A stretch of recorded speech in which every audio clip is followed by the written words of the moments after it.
Salam saudara, kita kembali ke acara Abam episode 752 dari pendeta muda ya usia 59 tahun Bulak Mongondo, Sulawesi Utara. Pak Eras bersama tim, saya seorang hamba Tuhan baru hampir 2 tahun ini merintis pelayanan di desa. Saya merasa sangat diberkati dari pengajaran Tuhan Yesus melalui Pak Eras sehingga tertransfer kepada 2 orang anakku, istriku, dan juga jemaat Tuhan yang saya layani. Pertanyaan, apakah segala otoritas kuasa yang dianugerahkan Firaun kepada Yusuf untuk seluruh tanah Mesir merupakan gambaran dari otoritas kuasa Yahweh yang dianugerahkan kepada Tuhan Yesus? Sebab suara Tuhan dalam diri saya berkata, iya benar. Saya melihat ada kesamaan antara Tuhan Yesus yang memulai karya pelayanan mujizat dalam usia 30 tahun. Demikian juga Yusuf di istana Firaun 30 tahun. Wow. Kamu kok hebat ya. Ini akan saya jelaskan. Benar sekali kepadamu bro. Hebat ya, kamu bisa cocok ya. Ini usiamu 59 tahun, hebat. Saya kagum ya. Belum saya jelaskan tapi Anda sudah dapat ya. Jadi aku Firaun tapi tidak seorang pun boleh bergerak di luar sepengetahuanmu. Itu benar. Ya. Jadi ini bisa jadi gambaran Allah Bapa kepada Yesus. Nah, itu bagus ya. Oke, saya kira cukup paham. Bukankah kehidupan umat Israel pada waktu mereka di Mesir kemudian keluar dari tanah Mesir yang adalah gambaran dunia ini menuju tanah Kanaan yang berlimpah susu dan madu yang adalah gambaran surga. Itu adalah contoh bagi kita yang hidup di akhir zaman. 1 Korintus 10:6 dan 11 mohon penjelasannya Pak Eras. Pak Eras tidak usah menanggapi orang-orang yang membuli Pak Eras. Diam. Yang jelas justru Tuhan Yesus semakin tersebar ke seantero jagat raya lewat pelayanan Pak Eras bersama tim. Aduh, hebat nih. 1 Korintus 10 ayat 6.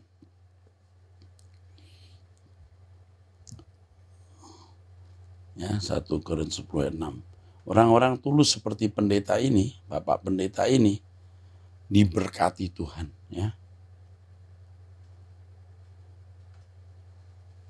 Semuanya ini telah terjadi sebagai contoh bagi kita untuk memperingatkan kita supaya jangan kita mengingini hal-hal yang jahat seperti yang telah mereka perbuat. Oh, ini menyangkut perjalanan bangsa Israel dari Mesir ke Kanaan.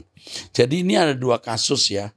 Kasus yang pertama Firaun dan Yusuf tadi sudah selesai. Jadi Firaun mempercayakan seluruh negerinya ke Yusuf. Yusuf jadi raja. Tapi istilah dalam bahasa Indonesia itu mangku bumi dengan gelar Zafnat Paaneah. Wah, itu gelar hebat ya. Lalu kehidupan bangsa Israel itu menjadi gambaran kita. Kita keluar dari Mesir dunia ini ke langit baru, bumi baru. Top, benar sekali Pak Pendeta ya. Tolong dicatat nama Bapak Pendeta ini supaya kita bisa ingat ya. Kalau Natal bisa Merry Christmas and Happy New Year ya. Oke, Tuhan memberkati Pak. Kita akan sama-sama ketemu ya. Kalau ada hal-hal tertentu bisa disampaikan lewat WhatsApp juga. Tapi pribadi kami akan menanggapinya juga secara personal, secara private. Oke, Tuhan memberkati. Dari wanita usia 40 tahun di Bekasi. Oke deh. Wanita usia 40 tahun di Bekasi. Pak Eras, aku hanya ingin berkomentar mengenai polemik yang sudah menyebar di kalangan kita orang-orang Kristen yang dengan sengaja mau menjatuhkan Pak Eras. Aku pribadi sebagai anak Tuhan ya, sedih melihat saudara-saudara kita yang seiman saling menjatuhkan. Bukan fokus membawa kebenaran yang sejati, malah sibuk saling menjatuhkan. Udah kayak MLM aja, multi level marketing ya. Takut pengikutnya pada kabur. Sebenarnya bagi kami yang tidak mempelajari langsung teologi, tidak paham mungkin bahkan buta sama sekali tentang ajaran Alkitab. Bisa salah tafsir.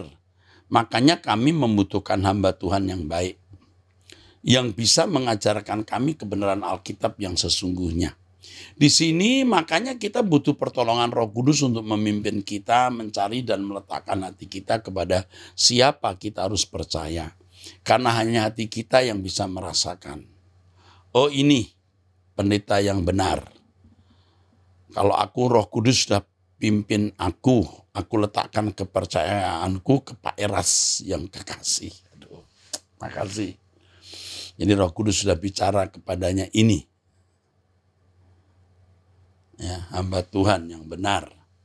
Jadi untuk saudara-saudara yang masih bimbang apakah Pak Eras sesat atau tidak, kalian banyak berdoalah, minta pimpinan Roh Kudus. Pak Eras di sini tidak mencari apa-apa, tugasnya hanya menyelamatkan banyak jiwa sebanyak mungkin. Waduh, langsung krek hatiku tergetar ya. Ya, merinding juga. Ini tulus ya. Kalau jiwa kalian tertolong di gereja lain pun tidak apa-apa, asalkan kalian benar-benar hidup kudus dan tak bercacat celah. Sama dengan pilihan Yesus kita, memilih tidak berdosa karena kita diciptakan sama dengan Yesus. Kita juga punya kuasa memilih berdosa atau hidup kudus. Tuhan Yesus pun begitu sangat kesulitan melawan dunia ini. Waduh, berkhotbah Ibu. Bisa dilihat penderitaan dia sebelum sampai di kayu salib. Begitu aja sih Pak Eras, ungkapan hatiku bagi saudara-saudara yang masih bimbang di sana. Aku sedih sesama anak Tuhan kok gitu ya. Tetap teguh Pak Eras, sehat selalu. Aku pribadi jujur masih sangat butuh ajaran Pak Eras. Sangat panjang ya, butuh. Hati ini kadang masih begitu cepat goyah. Sehat selalu buat semua tim GSKI, God bless you. Terima kasih Pak Eras. Aduh, terima kasih juga ya Bu Yases. Usia 40 tahun di Bekasi. Kiranya suatu hari saya bisa bertemu kamu. Ya, oke. Terdukung ya. Kadang-kadang memang sedih juga sih, ada tekanan gitu ya menghadapi bullying ya. Belum teman-teman atau orang-orang dari luar negeri telepon orang di Indonesia. Ini ada apa di Indonesia? Ada pendeta sesat nih. Ada pendeta sesat baru, ada pendeta baru sesat. Tapi Tuhan tolong. Nah, puji Tuhan. Kita teruskan dengan wanita usia 30 tahun, sudah menikah, guru PAUD swasta Magelang. Salam Pak Erastus, Bapak rohani saya izin bertanya apakah Pak Eras tahu mengenai paguyuban ini. Saya sudah pernah mendengar paguyuban ini, yang saya tidak baca ya untuk privasi kita. Ditulis di sini tapi memang tidak perlu dibaca. Pak, saya kerja di sekolah swasta yang dikelola oleh yayasan ini. Di dalamnya mewajibkan kami para guru karyawan untuk ikut menjadi warganya dan mengikuti ceramah, olah rasa, olah jiwa. Pak, saya bimbang apakah saya harus keluar dari pekerjaan saya. Mereka mengatakan bahwa paguyuban ini bukan agama, hanya olah rasa, jiwa sebagai cabang ilmu psikologi. Mohon bimbingannya. Menurut saya kamu keluar. Kamu keluar. Ya. Karena ini akan mendistorsi ya spirit kita, mendistorsi. Olah batin, olah jiwa di sini tidak sesuai dengan spiritnya Tuhan Yesus. Ya. Tetapi kalau Tuhan taruh kamu di situ untuk jadi berkat, tetaplah di situ. Tapi kalau kamu merasa tertekan, kamu bisa rusak, kamu nggak sanggup menghadapi arus yang kuat, kamu keluar saja. Ya, sampaikan pertanyaan berikut dan saya mau mendengar kabar kamu. Ya, kamu guru PAUD ya. Sampaikan lagi kalau kamu tidak mau saya jawab secara terbuka publik begini, nanti akan dijawab secara khusus. Apa yang bisa kami bantu untuk kamu? Dan berkati. Dari wanita usia 70 tahun, janda di Cikarang. Wah. Pak Pendeta Erastus Sabdono yang benar dan baik hati, idola suami saya. Idola suami saya Pak Nugroho Tomo almarhum. Saya sangat bersyukur, terima kasih kepada Tuhan dengan tuntunannya suami almarhum sudah menemukan jalan kebenaran Tuhan. Beberapa tahun lalu dari Radio Pelita Kasih pagi-pagi jam 4 pagi. Kemudian anak hamba Tuhan usaha mencari GSKI. Oh, jadi anaknya Bapak ini gitu nak ya. Enggak nak. Kemudian anak mencari GSKI. Di Bonjer jemput Bapak Timotius Tan di GSKI Bonjer. Puji Tuhan akhirnya jumpa Pak Erastus. Minggu malam 4 Desember 22. Jelas Roh Kudus utus saya ikuti suamimu. Roh Kudus bicara. Ikuti suamimu doa pagi dengan Pak Eras. Dan Senin pagi 5 Desember 23 jam 5 Desember 22 maksudnya nak ya. Jam 5 pagi ikut sampai sekarang. Walau sudah sendirian. Bapak benar-benar saat saya dengar khotbah Pak Eras. Benar. Saya semakin paham tentang Tuhan dan kerajaannya. Saya bahkan rindu sukakan hati Bapak di surga. Hari Minggu full saya ikut Bapak Eras sampai Citycon dengan online. Aduh gawat, makasih. Ini sudah umur 70 tahun Ibu Nastiti, janda. Jangan main-main loh, ini berani nih wanita ya. Senang jumpa Bapak di Bonjer Sabtu 8 Juli jam 5 pagi. Bapakku pribadi yang keren. Berjiwa besar, awesome ya, dan lain-lain. Yang positif, utama saya sangat rasakan hadirat Tuhan. Aliran api semangat surganya mengalir ke saya ketika Pak Eras gandeng mau foto dan pegang pundak saya, indah sekali. Makasih Tuhan, rasanya nano-nano. Bapak tenang, damai, Bapak rendah hati, humble, agung, berwibawa, pengayom, sempurna seperti Bapak di surga. Amin. Oke. Saudara-saudara, saya baca ini, saya belum baca sebelumnya. Jadi saya spontan baca. Saya belum membaca sebelumnya, jadi tidak mengada-ada ya. Lucu-lucu ya lucu. Saya sering spontan membaca pertanyaan, suka geli-geli sampai saya tidak bisa tahan. Ya spontan saja, anggaplah kita di ruang tamu ya. Saya teruskan ini si ibu itu. Ibu usia 70 tahun ya. Ibu ini, bunda ini. Ketika Bapak ada di MAG Minggu 6 Agustus, baru kemarin dong, 2023, jam 11, saya mengalami yang Bapak katakan, khotbah Bapak menyentuh saat itu Roh Kudus beri ke Bapak. Ayat Matius 12, ayat 43 sampai 5. Bapak katakan alaminya, yang itu benar. Bapak makasih Tuhan. Ketika Bapak dibully di media, saya sedih, tidak tega, berdoa dan percaya Tuhan pasti beri kekuatan ekstra. Hikmat-hikmatnya semakin dicurahkan terus-terus. Kuasanya menolong kami mau berubah, bertumbuh ke arah serupa dengan Tuhan Yesus menuju langit baru, bumi baru. Amin, haleluya. Bapakku, Roh Kudus beri pengertian bahwa dengan keadaan itu semua orang di dunia tertuju ke Pak Eras. Baik naik level, bahkan Pak Eras mengajar mereka tentang kebenarannya, kebenaran Tuhan yang benar-benar benar. Keren ibu ini loh. Ketika dengan nulis ini, tahu-tahu muncul firman-Nya buat Bapak dari Ayub 23:10. Wow, keren. Ibu ini berkhotbah untuk saya nih. Sekarang ya. Muncul. Dan ini untuk saya. Karena ia tahu jalan hidupku. Seandainya ia menguji aku akan timbul seperti emas. Aku itu ya Pak Eras. Waduh. Amin. Haleluya. Makasih Tuhan yang baik yang ada dalam diri Pak Eras. God bless you. Sukses non-stop buat Bapak dan keluarga besar. Amin. Kesaksian Pak Nugroho Tomo, almarhum menyusul ya Pak. Oh, ini baru pengantar ya kan. Bu, terima kasih untuk suratnya ya. Senang kita jadi keluarga besar. Ibu usia 70 tahun, saya 64 ya. Ya, jadi Ibu lebih dulu ya. Nanti kalau Ibu pulang dulu tunggu saya. Ibu ketemu Bapak dulu.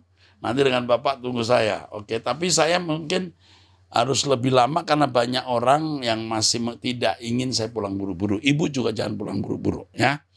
Panjang umur, menjadi berkat untuk anak, cucu, menantu, dan lain-lain. Amin. Oke deh. Pria usia 47 tahun. Salam Pak Era, saya mau bertanya Yohanes 17. Aku telah menyatakan namamu kepada semua orang. Apakah nama Yesus itu nama Bapak ya? Maksud namamu di sini adalah keberadaan Elohim, Yahweh. Yesus datang dengan nama Tuhan, itu nama Yahweh. Yesus bukan Yahweh itu sendiri, dia anak Yahweh. Dia datang dengan nama Yahweh. Ya kalau dia datang dengan nama Yahweh, ya dengan segala kebesaran nama itu. Dan dia memperkenalkannya kepada dunia. Amin. Kita teruskan dengan pria menikah di Jakarta Utara. Salam GSKI, saya meminta tolong tentang pembinaan anak kami yang sudah melewati batas terhadap kami orang tua. Saya sudah pernah bertanya dengan Abam dan sudah direspon oleh pihak Abam dengan menghubungi saya. Tapi bagaimana pembinaan terhadap anak kami ini? Tidak ada yang dilakukan. Anak kami setiap diajak doa selalu marah-marah yang berlebihan bahkan sampai mengancam nyawa kami orang tua. Wah. Kerjaannya main game dan marah-marah aja terus. Aku minta anak kami tolong dibina ya Pak. Wah. Nah, ini tolong nih. Tapi ya saya mesti kasih tahu kepada Bapak, seefektifnya orang lain membina anak Bapak, orang tua Pak lebih efektif. Ya, harus kita sadari kalau anak sudah rusak dari umur 0 sampai sekian tahun, saya tidak tahu berapa tahun. Itu tidak bisa baik dalam waktu 2-3 bulan, 1-2 tahun. 1, 2. Yang pertama, seefektifnya orang membina anak Bapak, keluarga sendiri lebih efektif. Ya. Yang kedua, perlu waktu. Yang ketiga, yuk kita tidak memaksa anak harus doa, harus ke gereja. Jangan paksa, tapi beri pengaruh lewat kehidupan rohani yang baik. Suasana rohani yang baik. Jangan kasar. Dia suka game, itu tidak benar. Dia terbelenggu oleh game, ya tidak benar. Tetapi kita jangan dengan cara yang salah, akhirnya menimbulkan pemberontakan, jadi kontraproduktif. Lemah lembut. Doa, beri teladan hidup, pancarkan suasana rohani. Kami ikut berprihatin dan saya sudah didampingi oleh staf di sini untuk bisa menghubungi anak Bapak umur berapa ini nanti ya. Lalu berikutnya ini diserahkan ya. Ini wanita. Oke, berikutnya ini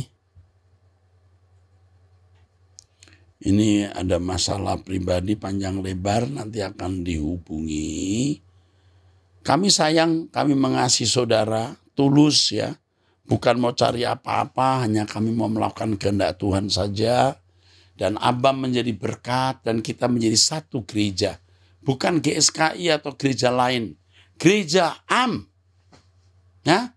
Anda tidak harus menjadi anggota GSKI. Sama sekali tidak perlu.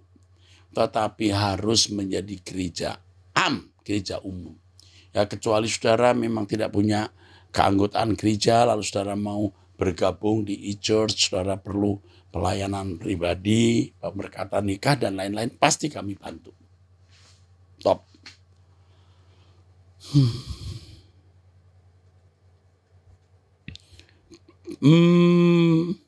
Dari wanita usia 37 tahun menikah Jerman ya.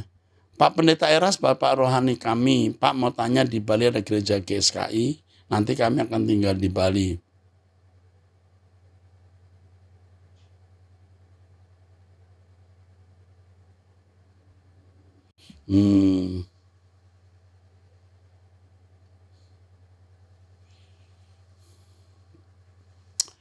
Ini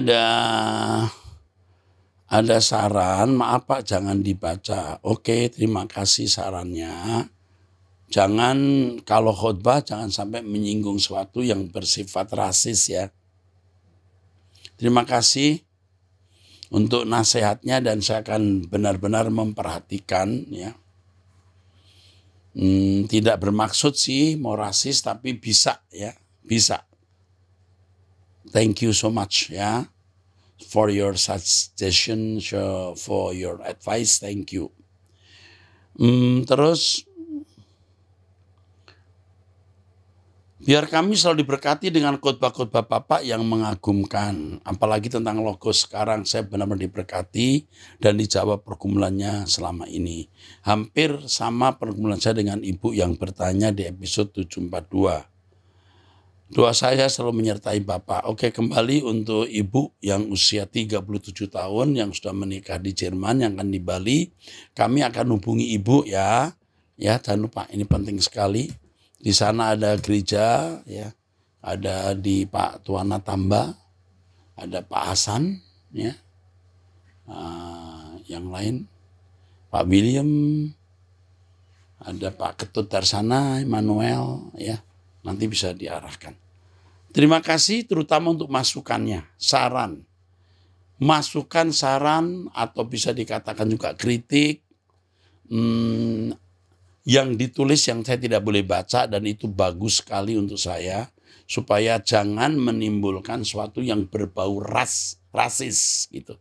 Kadang-kadang kita khotbah di mimbar juga tidak bermaksud rasis tapi bisa berunsur rasis. Harus minta petunjuk Tuhan. Thank you so much for your kindness ya, for your attention. Dari wanita usia 50 tahun, Pak terima kasih untuk penyampaian firman Tuhan dari Pak Eras. Yang menempel di hati dan pikiran saya adalah sempurna seperti Bapak serupa dengan Yesus.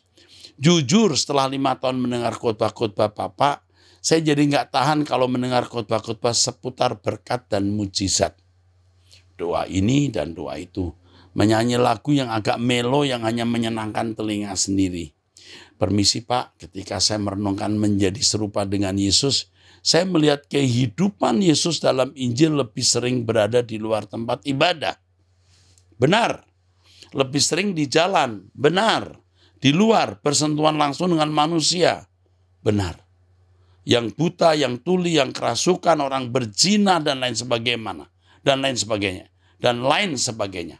Bagaimana cara kita menerapkan hidup seperti itu? Peduli dan menaruh kasih kepada jiwa-jiwa di luar sana. Wow, keren Ibu. Ibu Hana usia 50 tahun. Keren. Ibu punya tulisan bagus, memberkati kami semua. Juga untuk saya. Kehidupan Yesus yang mesti kita teladani itu bukan di dalam lingkungan gereja semata. Justru lebih yang waktu kita di luar. Yesus pun melakukan itu kepada mereka yang membutuhkan pertolongan. Terima kasih Ibu Hana. Salam Bu Hana. Tuhan memberkati.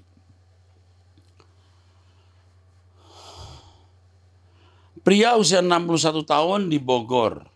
Bisa tolong jabarkan apa itu kebenaran Alkitab? Apa itu kebenaran? Waduh Pak. Ini jawabannya bisa 70 tahun Pak. Pada dasarnya kebenaran adalah pribadi Yesus. Dia satu-satunya manusia yang sempurna, the only perfect man. Anak Allah yang juga Tuhan Allah dan Juru Selamat kita. Yang bukan hanya mati di kayu salib menebus dosa kita. Tapi memberi teladan bagaimana dipenuhi Allah. Bagaimana mengenakan firman. Bagaimana belajar taat sampai mati. Bahkan mati di kayu salib. Dan untuk itu perlu penggembalaan. Anda mesti digembalakan oleh seseorang. Kalau saudara perlu pengembalaan, sampai Anda bisa mandiri tanpa pengembalaan siapa-siapa, langsung dapat pengembalaan dari Tuhan. Tuhan memberkati, Pak. Oke, dari pria usia 50 tahun, Duri, Riau.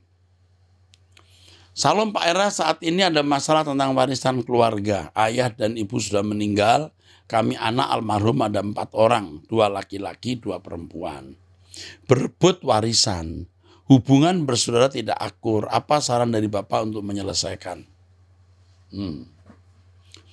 Yang pertama, bagilah sesuai dengan hukum yang berlaku. 2 laki-laki, 2 perempuan. Tanya, hukum bicara apa? Itu dulu. Yang kedua, mungkin sudah ada deal-deal sebelumnya. Misalnya, rumah ini sudah pernah dibayari oleh kakak nomor 2. Diperhitungkan. Jangan lupa, ya, jangan lupa. Jadi, jangan lupa. Jadi, kalau kita punya deal-deal tertentu atau ada wasiat dari orang tua, harus diingat. Yang ketiga, kalau Anda harus kebagian lebih sedikit, jangan marah. Jangan ikut berebut. Jadi lebih baik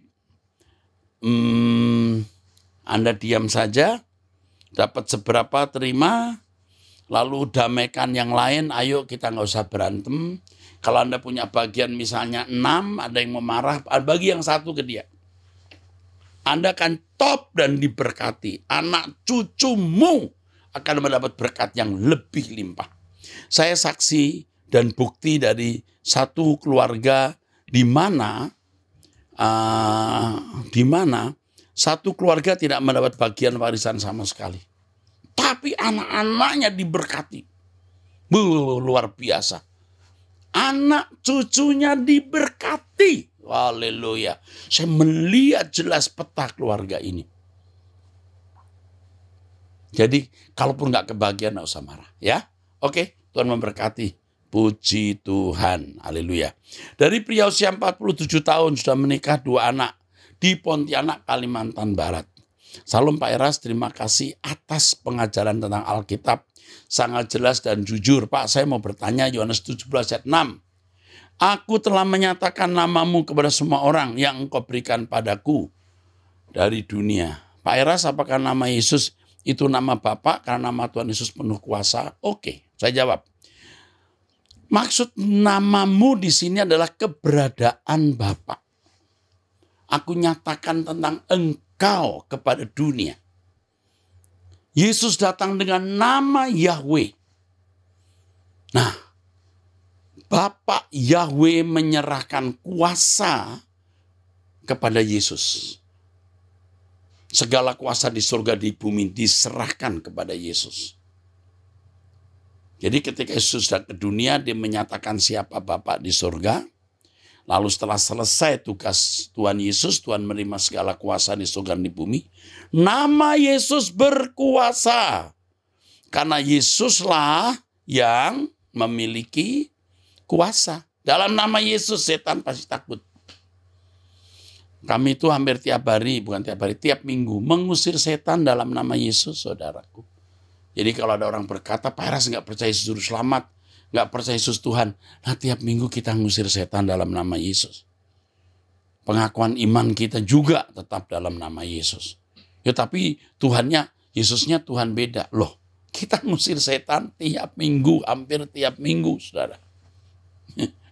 Ini kebetulan saya didampingi oleh staf yang suka melihat saya ngusir setan itu. Dalam nama Yesus sampai muntah darah. Tergeletak.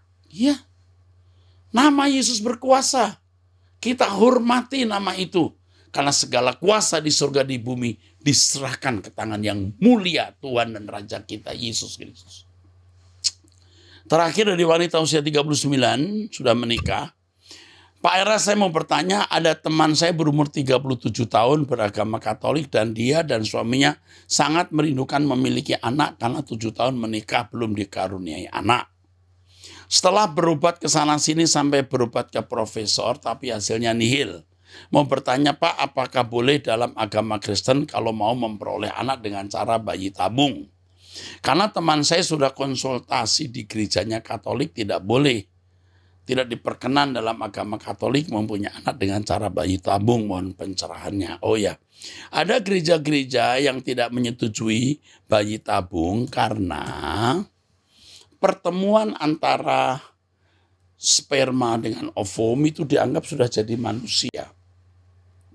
Jadi ketika sperma dipertemukan oleh ovum, itu ada beberapa sigot namanya. Sigot yang terbaik diambil, diimplankan, ditransplantasikan ke dalam rahim si ibu. Itu namanya inseminasi buatan. Bayi tabung dalam istilah Latinnya fertilisasi in vitro. Jadi disebut bayi tabung itu bukan dibesarkan di tabung, dibesarkan di rahim ibu. Jadi sperma suami, sperma istri dipertemukan, itu akan terjadi beberapa benih atau disebut zigot. Yang terbaik diambil, dimasukkan kembali ke rahim ibu. Nah, yang lain itu gimana? Nah, ada yang tidak setuju, sehingga itu dianggap sebagai pembunuhan. Tetapi yang saya tahu, saya juga dosen etika dan pernah memiliki field research mengenai fertilisasi in vitro, buat saya tidak masalah. Hanya bertanya kepada Tuhan, karena itu biaya dan lain sebagainya. Hanya saya harus beritahu satu, tidak boleh ada donor sperma, harus sperma suami. Yang kedua, tidak boleh ada surrogate mother. Surrogate mother itu artinya benihnya ini dipertemukan, lalu ditaruh di wanita lain. Nah, ini nanti bermasalah karena hukum belum mengatur hal ini. Apalagi kalau ini kejadian benar. Ini kejadian benar. Ini baru-baru ini, mungkin 2 minggu yang lalu. Seorang wanita yang dan suaminya tidak punya anak di luar negeri, salah satu bermasalah lalu mau mencari donor. Donor sperma atau donor ovum. Benih sel telur maksudnya. Ini kan bukan anaknya suami istri, ini anak orang. Walaupun dimasukkan di rahim istri. Ya, oke. Saya kira itu saja, sampai bertemu di episode yang akan datang ya. Episode yang akan datang 573. Tuhan memberkati.